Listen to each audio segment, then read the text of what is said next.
welcome back to my YouTube channel, and for today's video I will be showing you the top 15 dishes, delicacies and drinks you should try in Batangas.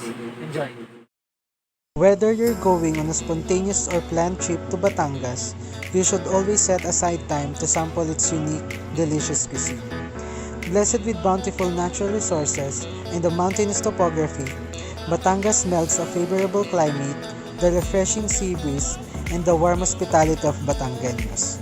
Batangas is not only known for having sweeping views of picturesque beaches and offering the nearest countryside experience from Manila, but for its vast and diverse selection of Batangueño food as well.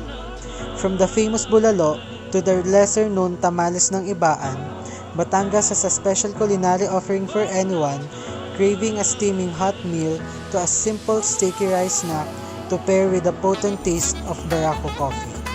To guide on your gastronomic journey, here's a list of the most exciting Batangueño dishes, drinks, and delicacies around. Number 1. Lomi.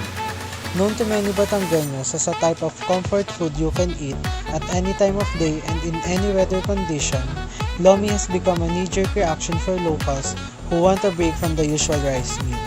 Served with sprinkles of chicharon, chopped pork innards, fried garlic, and sliced spring onions, this noodle dish is anything but plain and ordinary.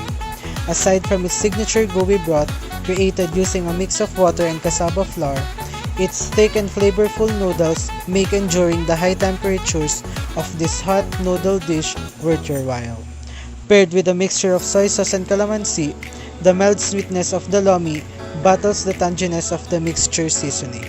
A bottle of soda and a few monay buns are recommended to be eaten with lomi if you're craving for more ingredients on the side. Number 2 is the Gotong Batangas. Greasy, flavorful, and lip-smackingly good, Batangas version of goto offers everything you want in a meat dish. This savory beef dish specifically originated in Lipa City and has redefined the proud city's cuisine since then. The Gotong Batangas differs from those found in Manila with its lack of rice. Instead, Gotong Batangas is served with steaming hot broth, warm enough to wake the senses in any given weather. Batangas version also varies in the ingredients, as it is normally cooked with beef tripe and innards, vinegar, chili, salt, pepper, ginger, garlic, onion, oil, water, and atsuete for color. 3. Bulalo. Being the cattle trading capital of the Philippines, Padre Garcia, a municipality in Batangas, has not only gained popularity among cattle traders around the country, but among foodies as well. Showing local cuisines made from cattle, the meats used are guaranteed fresh, firm, and organic. Among these dishes is the revered bulalo with its high-temperature broth, tender cattle beef, and rich flavors that soothe the soul with every sip and bite. The bulalo is cooked and served with slices of corn on the cob, bok choy, potatoes, and whole peppercorns. Patis is normally offered on the side to enhance the taste. Number 4. Tapang Taal. Taal is best known across the country as a heritage town where many perfectly restored Spanish-era houses stand majestically, lining the streets and surrounding the Taal Church. But what most people don't know about this town is that not only is its history and culture abundant, but that its local cuisine is similarly rich as well. Tapang Taal, among the town's most famous foods, differs from the most variants you've heard of. This is because this type of tapa isn't made with beef, but pork. Marinated in soy sauce mixed with calamansi, ground black pepper, sauce, and garlic, the tapang taal is typically fried and then served with rice along and with a concoction of onions, chili peppers, and vinegar for dipping. This type of tapa is so good that you'll normally see it stocked in Taal's public market for both locals and tourists to take back home or abroad. 5 on the list, Taghilaw. If you're a big fan of innards, you'll find all the chill in Batangas version of Bopis, the Taghilaw. Don't let its name fool you. This dish is fully cooked and is not served raw at all. Slowly cooked in vinegar, taghilaw is composed of pork innards, chili, and black pepper. Tamales ng ibaan. Tamales is always different in preparation and ingredients wherever you go. When you mention tamales in different parts of the Philippines, you'll get a variety of answers. Some will say it's suman, with a coconut milk and sugar dip. Some would say it's roasted meat, vegetables, or fish wrapped in corn dough. And some would say it's malagkit with a beef tap-up filling. Batangas version is special in a way that it's very uncommon to find someone selling it outside of Batangas. Instead of corn dough or a sweet dipping sauce, the tamales ng ibaan is wrapped in banana leaves and is made with malagkit with a filling that's a mix of peanuts, shredded chicken, eggs, and atsuete. Bikong Batangas. Also known as sinukmani, the Bikong Batangas is usually found in pasalubong shops and public market stalls anywhere in the province. This type of rice cake differs from all the local rice cakes with its origin and ingredients consisting of brown sugar, malagkit, gata, and lating, or ground roasted peanuts as toppings. This sticky rice delight is commonly served with a bilao, wrapped with banana leaves, a festival called the Sinukmani Festival that celebrates the creation of this treat is held annually in Batangas City, where long tables of sinukmani are laid out for locals and tourists to share.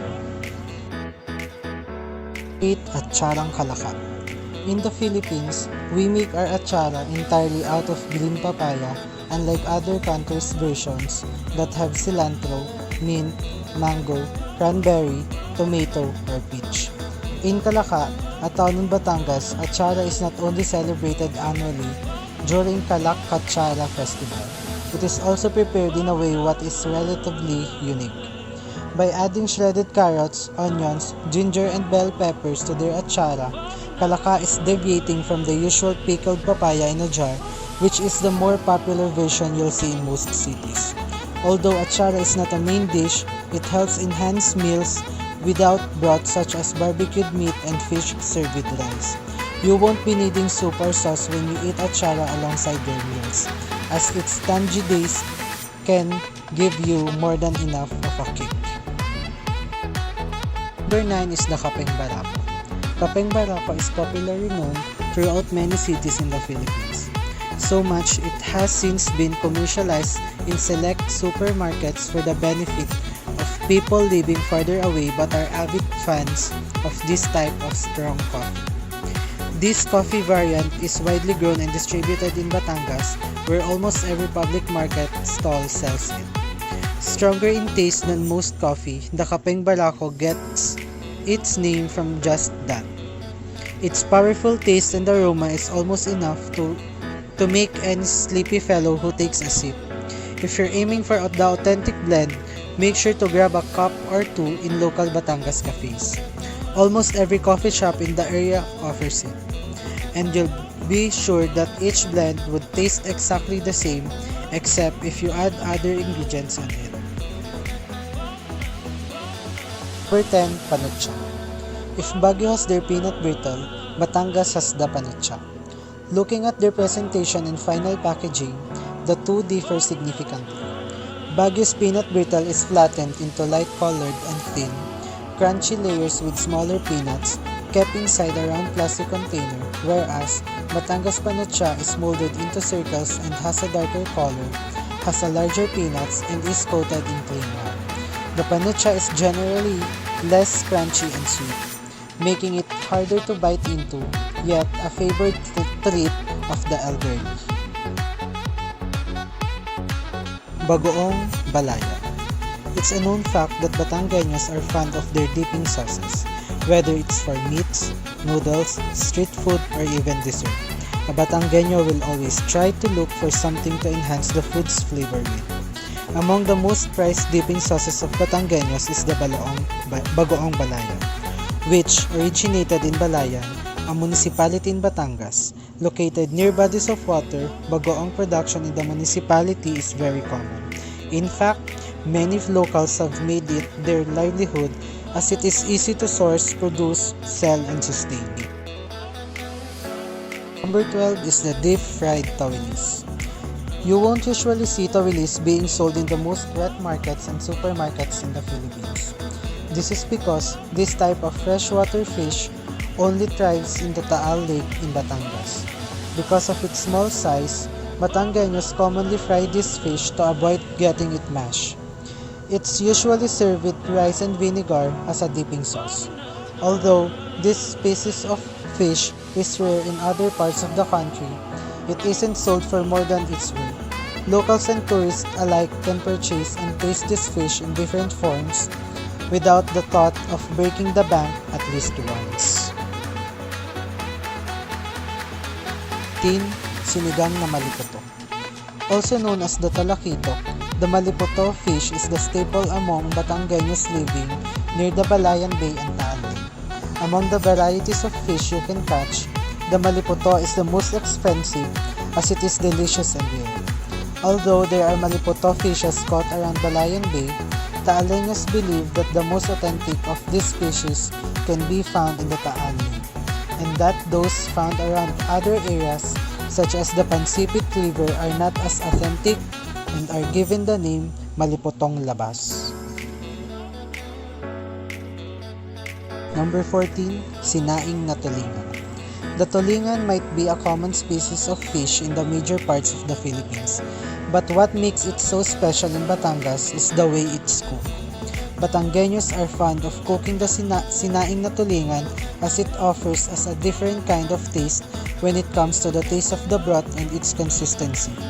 Tulingan in Batangas is cooked by covering the fish with salt, wrapping it in banana leaves, adding kamyas and tamarind in the bottom part of a clay pot, and then layering the tulingan before adding enough water for the broth and then cooking it slowly with firewood. Last but not the least, tinapa. You've probably eaten smoked ham on most Christmas holidays. But have you ever tried native smoked fish? Tinapa, Batangas' answer to the former, has become a substitute to what many Filipinos would eat with rice and eggs for breakfast such as tuyo, tocino, tapa, or hot dogs on a daily basis. Tinapa is not only a good contrast to the sweetness of rice, strong flavors of the kapeng barako, it has a better shelf life than most breakfast staples do. Although it can't beat the long shelf life of dried fish, it sure is a fair contender taste and longevity-wise.